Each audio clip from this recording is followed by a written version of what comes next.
The founder of a very well-known revenge porn site has just been sentenced to 18 years in prison after an investigation revealed that he was guilty of extortion. Now, this is a case involving a 27-year-old by the name of Eric Bollert, and he would somehow access nude images of many women, and he would post it on the website along with personal information on these women. So where they work, their address, how to reach them. And so the women would get victimized by random strangers on the internet. And then on top of that, they would either lose their jobs, they would get disowned by family members, their entire lives were just completely ruined.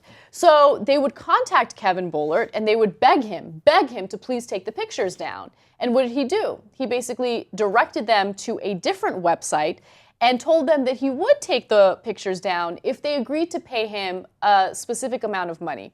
Now, Bollert was convicted of 21 counts of identity theft and 6 counts of extortion in connection with his website, yougotposted.com, which posted nude photographs of people with personal identifying information without their consent.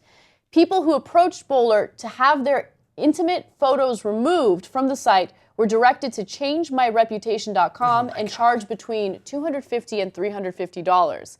He's believed to have collected some $30,000 from the victims. Changemyreputation.com? That is a scumbag. Jesus.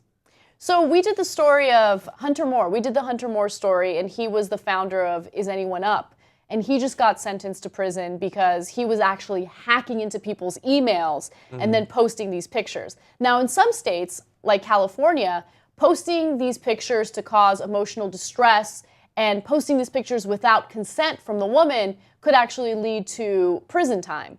It's not true of all states, but California is one of the states that does this. But for the states that don't have specific laws on the books yet, they find clever ways to catch these guys. So with Hunter Moore, he did hacking. That's illegal. So they caught him on that. With this guy, they caught him with extortion. Yeah. So it's interesting to see that these guys are finally paying the consequences for their actions. Yeah, and if you're going to run a site like this, you're a dick, but only be a dick in this way. If you start being a dick in other ways, like extortion, that's when they can actually catch you. You have to be a double dick, and then they can actually send you to prison. Double dick? I've heard... I didn't mean it like that. Sorry. I've heard that there are certain kinds of criminals that get treated especially bad in prison, like pedophiles and things like that. I don't know where revenge porn site owner goes, but 18 years in prison is a long time. Yeah, look, 18 years... It's going to be rough. It's going to be rough. And understand that these men are the bane of my existence. I despise these guys. But even then, regardless of how strong my bias is against them, I still think 18 years is a little excessive. That's a long time. That's a long time. But again, I mean, they're talking about potential suicide attempts. Again, I think that like things that lead to people committing suicide, which we'll talk about a little bit later, are not necessarily directly connected. But I don't know. Look, so he deserves to go to jail. He's ruined lives and all that. But he's at best only one half of the equation. So we hear that people lose their jobs, they lose their relationships, and all that stuff. Can I get into the details about that? So the publication of their explicit pictures caused the loss of jobs, damaged relationships, and led one to attempt suicide. Yeah. So lives do get ruined by this kind of stuff. So, but here's the thing. So it does happen, and it's his fault, because he made the website, he specifically tried to hurt these people. But we could live in a society where he could steal all the naked pictures he wants, puts them online, and people could not be so horrible that they then ruin her life based on it. Yep. He can lead to it happening, but he can't make it happen.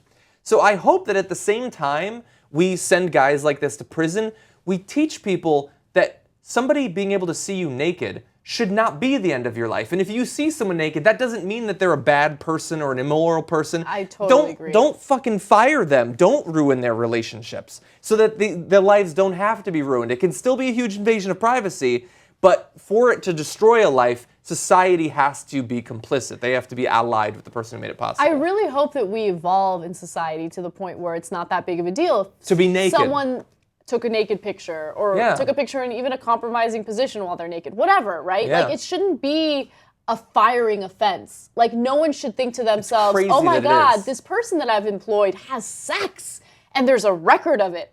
I'm going to fire her. It's absolutely ridiculous. It's ridiculous.